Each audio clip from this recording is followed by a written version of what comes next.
Hello, Assalamualaikum warahmatullahi wabarakatuh. Balik lagi bersama aku Farida Anissa di AF Channel. Channel yang khusus untuk mengulas film, baik dari manca ataupun dom. Nah sekarang aku akan ulas film dom. Tapi kali ini agak berbeda nih. Sutradara yang satu ini terkenal dengan garapan horor, tapi kali ini aksi. Seperti yang kalian tahu, film ini berjudul Pengepungan di Bukit Duri. Oke, tanpa berlama-lama, aku akan masuk ke ulasan. Check it out! Plot, alur cerita dan kelayakan. Film ini bercerita tentang Edwin, seorang guru pengganti yang masuk ke SMA Bukit Duri, sekolah berlabel tempat buangan bagi anak-anak bermasalah. Berlatar tahun 2027, Edwin mencari anak keponakannya yang terjebak di sekolah dengan kerusuhan brutal dan rasisme tinggi sebagai latar belakangnya.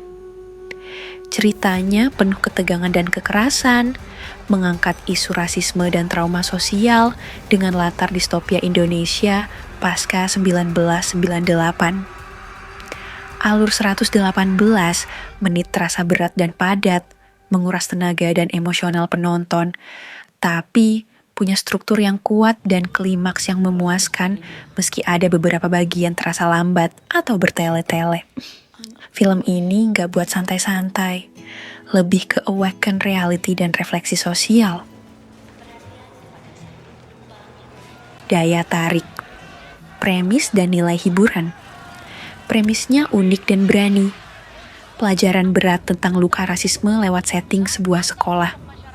Tidak ada nuansa hiburan ringan, malah lebih ke thriller sosial berdarah dan keras. Nilai hiburannya mungkin tidak mainstream karena intensitas kekerasan dan tema yang serius banget. Itu bikin penonton merasa tegang dan kadang mual secara emosional. Tapi buat yang suka film dengan pesan sosial tajam, ini kelas juara. Tema, identitas dan kedalaman. Tema film ini nendang banget, membongkar luka rasisme terhadap etnis Tionghoa dan ketegangan sosial yang ada dalam masyarakat Indonesia dan pendidikan. Film ini juga eksplorasi soal trauma kolektif, identitas yang jadi ranjau, dan bagaimana bahasa serta kekerasan jadi simbol dari dunia yang rusak.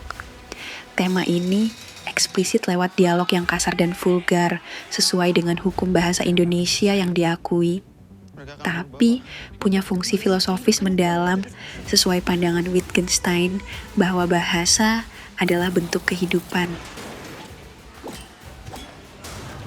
Acting, karakter, dan penampilan.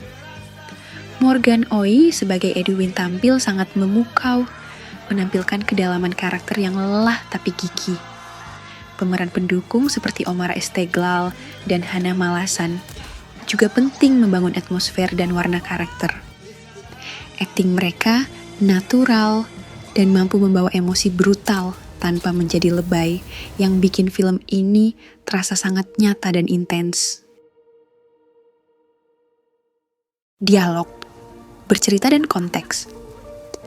Bahasa yang digunakan film ini sangat eksplisit, penuh kata-kata kasar dan makian. Ini bukan omong kosong, tapi sengaja dipakai untuk merefleksikan dunia film yang rusak dan keras. Walaupun ini kontroversial, dialog-dialog ini mendalam secara konteks dan menggambarkan bahwa bahasa sudah jadi senjata di antara para tokoh.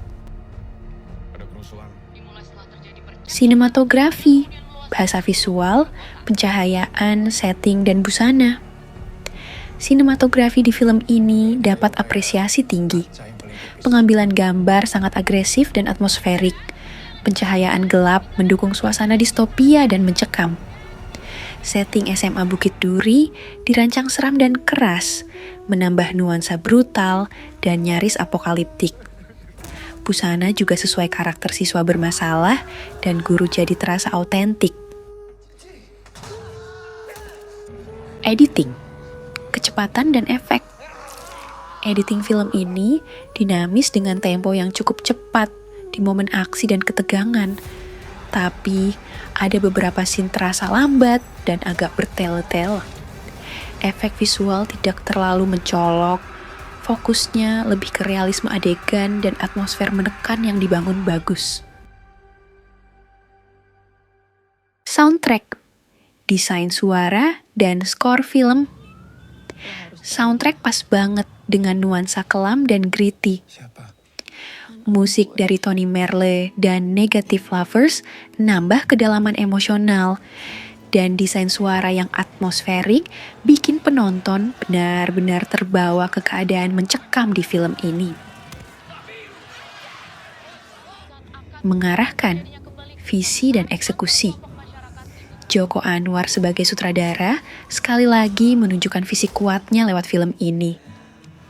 Ia nggak ngasal bikin film, ini karya seni yang punya tujuan menyadarkan penonton soal luka sosial dan rasisme.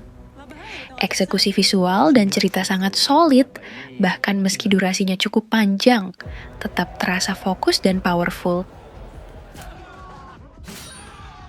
Faktor it, satu-satunya dan transcendent.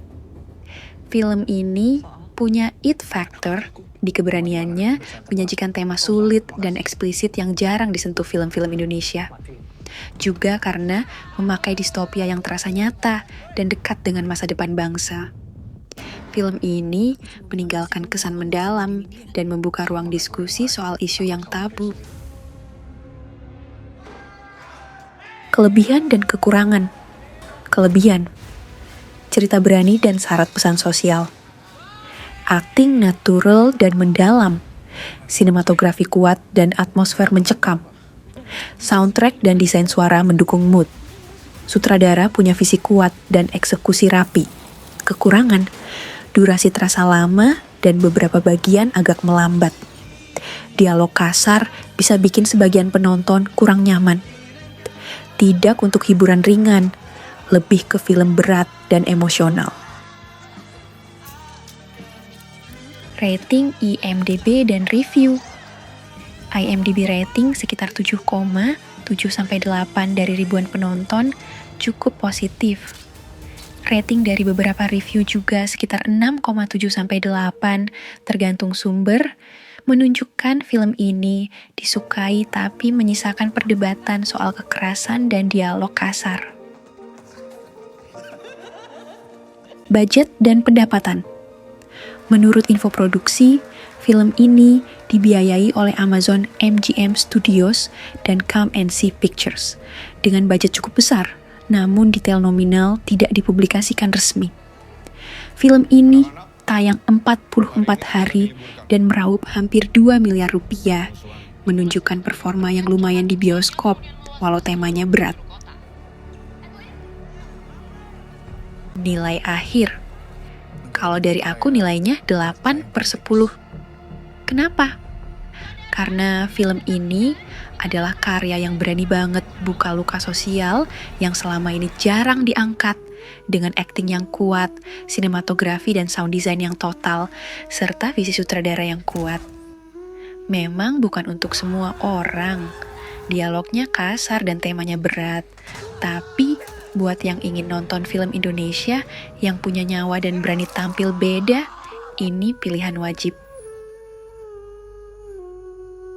Kesimpulan, Pengepungan di Bukit Duri adalah film yang berani dan menggugah kesadaran. Ia bukan hanya sekadar hiburan thriller biasa, tapi sebuah ajakan refleksi mendalam tentang luka sosial di Indonesia, terutama terkait isu rasisme, trauma generasi, dan kegagalan sistem pendidikan. Dengan bahasa yang kasar dan brutal, film ini menghadirkan realitas pahit yang selama ini jarang diangkat secara jujur dalam perfilman lokal. Akting para pemeran utama yang kuat, sinematografi yang atmosferik, serta visi sutradara Joko Anwar yang solid membuat film ini penting untuk ditonton oleh penonton dewasa yang siap menghadapi kenyataan sosial yang berat. Film ini membuka ruang diskusi penting tentang siapa kita sebagai bangsa dan bagaimana kita bisa keluar dari lingkaran kebencian tersebut. Meski penuh dengan kekerasan dan dialog ofensif, film ini punya pesan harapan dan dorongan untuk perubahan sosial yang lebih baik. Kalau bagi yang siap mental nonton film yang menantang dan bukan sekadar hiburan ringan, film ini wajib banget masuk daftar tontonan tahun ini. Itu tadi ulasan film dari aku, dan belum tentu penilaian dari aku sama dengan penilaian dari kalian. Semoga menambah ilmu dan wawasan film kalian ya. Sampai ketemu di ulasan film selanjutnya. Stay healthy and always safe untuk kalian semua. Wassalam.